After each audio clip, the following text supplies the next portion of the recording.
When everybody hates it, we think it's okay. When everybody likes it, we gotta complain. We're quite contrary. Warning! The following is intended for mature audiences. It includes references to the use of illicit substances as well as crude humor. Viewer discretion is advised.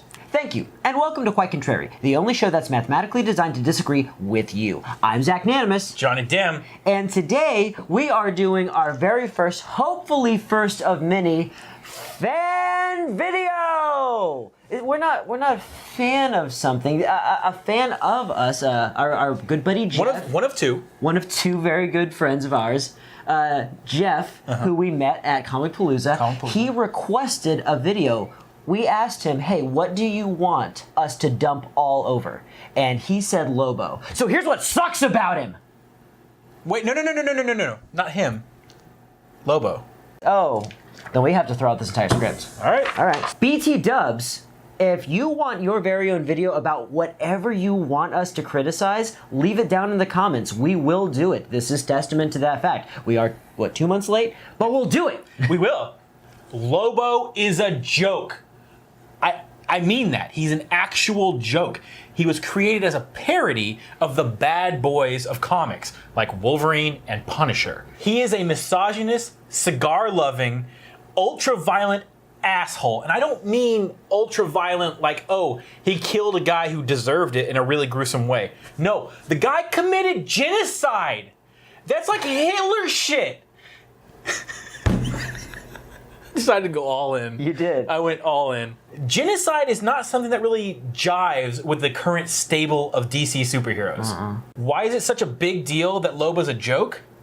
Because it dooms him to mediocrity.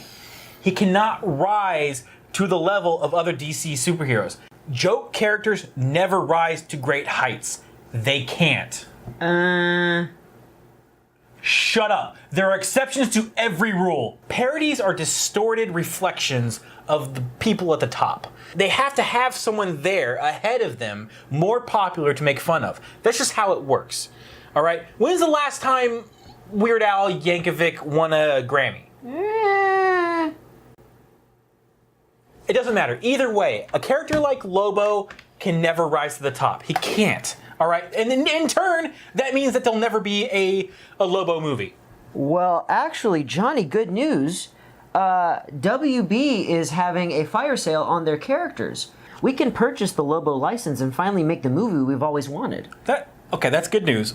But after spending all that money on the license, who are we gonna pay to do the voiceover? Who can we get for cheap? I like China. They have bridges that make the George Washington Bridge look like small potatoes. I beat China all the time.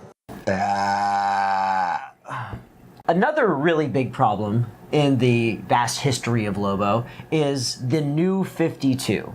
So back when DC was having yet another midlife crisis and decided to reboot everything with the New 52, they made a lot of mistakes. They put Superman in jeans, they couldn't find a way to make the Martian Manhunter interesting and had to cancel his monthly yet again, and they also rubbed a lot of Lobo fans the wrong way with a complete redesign. I mean, look at this guy. I don't know if Superman is gonna punch him or ship him with Sailor Moon. Apparently, DC didn't want to sell to Lobo fans anymore because with this, they stripped away everything that Lobo fans loved about the character in favor of the boy band version. Oh, and get this. This isn't a clone or an alternate dimension version of him or anything. This is the real Lobo. And the old Lobo, the one that everybody likes, that's the fake. Jesus. Well, Zach, sometimes reinventing a character can fuel the creative process. Change isn't always bad. Ninja Turtle. Shut your mouth! Lobo has no rules. Those of you who may follow this show know that I love structure. It gives me meaning. It seems that there is no metric, power set, or character detail that the writers want to get consistent across the board with Lobo. His personality has swung from hand-wringing villain to haunted anti-hero in about a decade. Yeah. Worse yet, his powers seem more to do with plot convenience than they do with his alien biology. One day he's going toe-to-toe with Superman, and sometimes he can just get knocked out by a simple human. He's the last of his kind. Until they need his math teacher, or his kids, or whoever the hell else they need to come back. Here's a favorite of mine. Lobo originally was kind of like a scientific mastermind character who obliterated his own species with a plague of flying scorpions coming down at everybody. You know, he was kind of like a Lex Luthor type. And then they redesigned him into the Slaven booze hound that we all know and love. And yet, according to sources like his Wikipedia page and stuff like that, backed up by evidence in the comics, he retains a genius-level intellect only when it comes to firearms and demolitions. They obviously don't care as long as they get to make explosion in the comics. Yeah. Come on, it's not that uncommon for superheroes to have very specific competencies. Example? Captain America, he's the world's greatest patriot, right up until he drinks the Hydra Kool-Aid. Oh, beautiful for spacious skies, for amber waves of grain, for purple mountain majesties above the fruited plain. Hail Hydraca, and parts of Germany.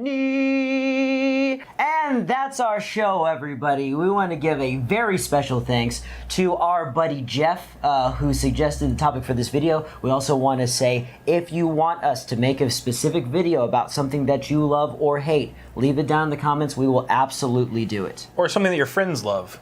Or something that your friends hate. Or something you've never heard of before. Say random words at us on the internet. Before we let you go, we want to quickly talk about some awesome sponsors of the show. First, there's Camp Gladiator. If you're looking to get in shape, get healthy, go check that out, campgladiator.com. He's not just a spokesman, he's also a client. We also want to say that we are a big supporter of adopting animals. It's a very important thing to do. There's a lot of animals, innocent animals, that could really use some help. There are also a lot of guilty animals that have paid their debt to society and are more than worthy of adoption, let alone the innocent ones. And while we're at it, why don't we drop the name of one of our favorite animal shelters, the Acadiana Humane Society in Acadiana, Louisiana. So remember, adopt, don't buy. And on that note, I would like to end this show, as we always do, eating fruit snacks in silence. These provided by our good buddy, Jeff. Thanks again, Jeff. We saved these last two just for you.